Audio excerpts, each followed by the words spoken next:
Last week, Nate Jacobs lost a toe at his own wedding reception. This week, Rue Bennett loses something slightly more important. Episode 4 of Euphoria Season 3 is called Kitty Likes to Dance. By the end of it, Rue is a federal informant embedded inside a strip club. Cassie has fully committed to becoming an influencer. And Jules has accidentally submitted 14 penises to a network television soap opera. The show is doing just great. Quick reset before we get into it. Because episode 4 picks up exactly where 3 ended. No cold open, no time jump, straight into the consequences. Rue got pulled over by the DEA at the end of last week. Cassie's wedding has dissolved into a crime scene and a medical emergency. Jules is at art school, building a career on the back of a sugar daddy arrangement she thinks she controls. And Nate is at home, staring at his foot. The theme Sam Levinson has been threading all season, consequences and how long you can outrun them, arrives in full force this episode. Because the thing about consequences is they don't wait for a convenient moment. They show up in an unmarked car with a narcotics dog. The agents bring Rue in. And here's where the show does something smart. It doesn't play this as a thriller set piece. It plays it as a character study. Because Rue is actually trying. She maintains eye contact. She keeps her voice even. She lies about Lori. She lies about Mexico. She does everything you're supposed to do. Then the agents slide a photograph across the table. Rue, in Mexico, meeting with a cartel leader. The deal they offer is not complicated. 20+ years in federal prison, or she becomes an informant. They want Lori. They want Alamo Brown. And they need Rue on the inside of Alamo's strip club, the Silver Slipper, gathering intelligence while pretending to be a runner for Bishop. Rue says yes, obviously. Now what makes this scene worth unpacking rather than just summarizing is the narration running over it. Rue opens the episode with, "While we may disagree about what the truth is, we all know when we're telling a lie." Which sounds like a philosophical observation about the DEA, but it's actually the show holding a mirror up to Rue herself. She knows every lie she's telling. She's always known. The season is building toward a reckoning with that. The DEA plant a listening device and send her into the Silver Slipper. She's supposed to charm her way into information about Lori's supply chain and feed it back to the agents waiting outside. What follows is genuinely one of the tensest sequences the show has produced this season. There's a poker game in the back room where Rue tries to pitch switching suppliers, with federal agents listening live on the other end of the phone she planted in the manager's office. Zendaya plays the whole scene on the edge of unraveling, which is the correct choice because Rue keeps almost blowing her cover. Not through incompetence, but through something worse. Conscience. We'll come back to that. The episode title comes from a new dancer named Kitty, just arrived from Kansas. She's replaced Angel, who has gone to rehab. Magic, played by Rosalia, says simply, "Angel has been lost." They put Kitty's name on a strip of tape over Angel's locker and move on. That's it. That's the entire eulogy. Rue watches security footage of Kitty in the champagne room, with a group of drunk men paying for the experience. It's disturbing.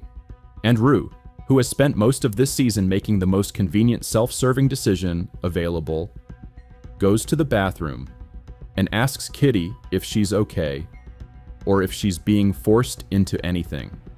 Kitty says she likes to dance. Magic overhears the entire conversation from a bathroom stall. Magic runs straight to Big Eddie, the club manager, and tells him Rue is a snitch. Big Eddie grabs Rue's wrist. The DEA is listening through the phone. The situation is escalating in the way situations in Euphoria escalate. Fast, physical, and with nowhere obvious to go. And then the door gets kicked in. Wayne and Harley, two of Lori's guys wearing Obama masks, storm the back room with guns drawn. They demand Big Eddie opens the safe. He refuses. They shoot him in the stomach. He opens the safe. They take the money and leave. Rue watches the parking lot footage afterward and recognizes the getaway driver immediately. It's Faye. Identifiable, as multiple reviewers noted this week, entirely by her lips on a grainy CCTV feed. The show used Faye's lips as a legitimate crime-solving tool. That is a sentence that exists in 2026. Rue calls Wayne at the episode's close and gives him up to the DEA. She's all the way in now. The moral question the back half of this season has to answer is whether she's doing it purely to save herself, or whether Kitty, and the very deliberate parallel to Angel's story playing out in front of her, means something more. Because Kitty is not an accident, she's the season's central moral argument wearing a different face. Rue can see what's happening, the question is what she does with that. And then there's Cassie. Cassie tells Nate the fairy tale is over. She pawns her wedding ring. She moves into Lexi's apartment complex, and she walks directly into the next fantasy without breaking stride. Under Maddie's management, and management is the right word, Cassie gets a full reinvention. New photos, new look, new energy, suburbs to city. The montage of her transformation is peak Euphoria indulgence, and it's meant to feel like a win, which it mostly does, because Sydney Sweeney is very good at selling Euphoria, even when the situation doesn't warrant it. The plan is simple. Influencer Brandon Fontaine has 22 million followers. Maddie needs Cassie to get a photo with him looking incredible. Maddie's specific strategic guidance is to make him want her, and not give him what he wants. Cassie arrives at the party in a skin-tight cheetah print jumpsuit. She's screaming, "There is cocaine." There is a moment involving cocaine and Cassie's general area that we will describe as extremely on brand. Everything goes according to Maddie's plan. Cassie doesn't sleep with Brandon. She ends up on his socials, a win on paper. But the intercutting between Cassie's party and the silver slipper is not accidental. Levinson is putting two rooms next to each other and asking you to notice what they share. One where Kitty is being degraded for money, and one where Cassie is performing for access. Both venues have dancing. Both have substances. Both have men paying for the proximity of women who are trying to get something in return. The rules are different, but the power dynamics are more visible in one than the other. The show is not letting Cassie's montage be purely celebratory, even when it looks like one. One more detail. The coke scene and the screaming and the general energy Cassie brings to Brandon's party. Cast your mind back to season 1. The carnival, the carousel, MDMA, and a very public display with Nate watching from a distance. Cassie has not fundamentally changed. The venue is nicer, the clothes cost more. But it is the same carousel, right? Jules. Lexi is working on a nighttime soap opera called LA Nights. She lands Jules a paid commission. The show needs an original painting for a background scene. Jules is thrilled. Jules works hard. Jules submits the painting. The painting contains 14 penises, at minimum. Also breasts. Rendered in a style that is, generously, expressionistic. Sharon Stone plays the soap's showrunner, Patty Lance. She is incandescent. The other executives are equally incandescent, but attempting to express it diplomatically, because Lexi has mentioned Jules is trans, and nobody wants to be the person who says the wrong thing about the penises. This is the funniest scene the show has produced this season. And it's not just absurdist comedy. It's a very specific observation about the way institutions try to perform sensitivity while still demanding conformity. They don't want Jules to change her art because it's inappropriate. They want her to change it in a way that doesn't make them look like the ones who asked her to. Jules's response is to paint the entire canvas red, and then add a larger orange one for flourish. Here's what this actually tells us underneath the comedy. Jules is not softening her work for anyone.